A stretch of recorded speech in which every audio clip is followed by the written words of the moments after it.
Hello សួស្តីបងប្អូនអរគ្នាហើយនឹងអតិថិជនហាងប្រចាំខ្ញុំបាទទាំងអស់បាទថ្ងៃនេះធម្មតាឲ្យដល់ពេលឆ្នាំថ្មីមានម៉ាស៊ីនល្អខ្ញុំចង់ចេះតែចង់មកដៃថតហើយថ្ងៃនេះមានយកអវ៉ាន់អតិថិជនបង្ហាញតិចហើយហាញតែថងទេ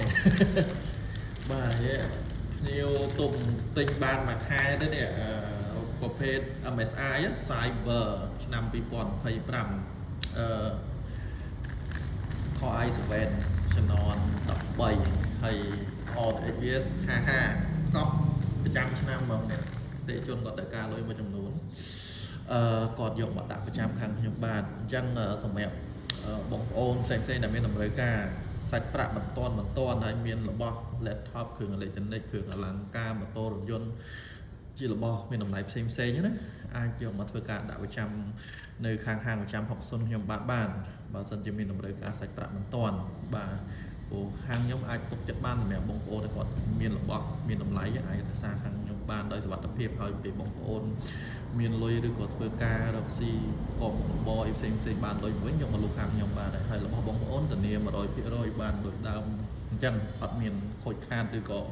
ប្រើប្រាស់ផ្សេងអីហើយដោយសារតែ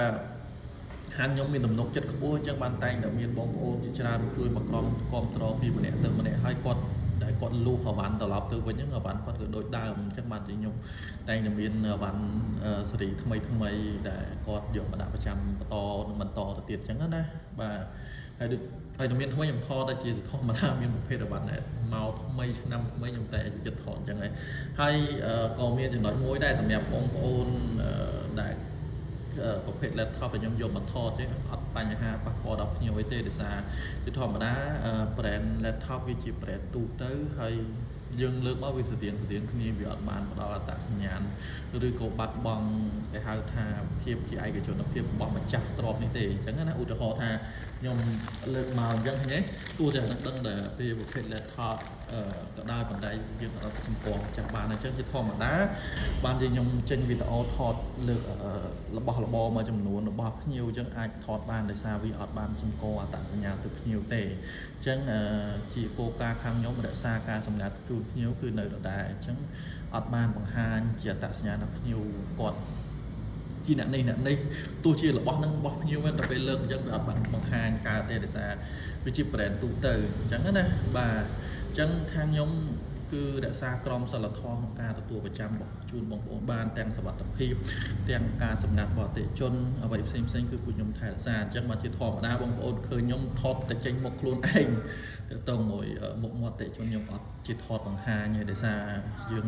ខាងខ្ញុំត្រូវការរក្សាការសម្ងាត់បតិជនមកដែរតែគាត់ថារបបមួយចំនួនខ្ញុំអាចបង្ហាញបានដោយសារពួកខ្ញុំយល់ដឹងថានៅគាត់ជារបស់ប្រើប្រាស់ទូទៅ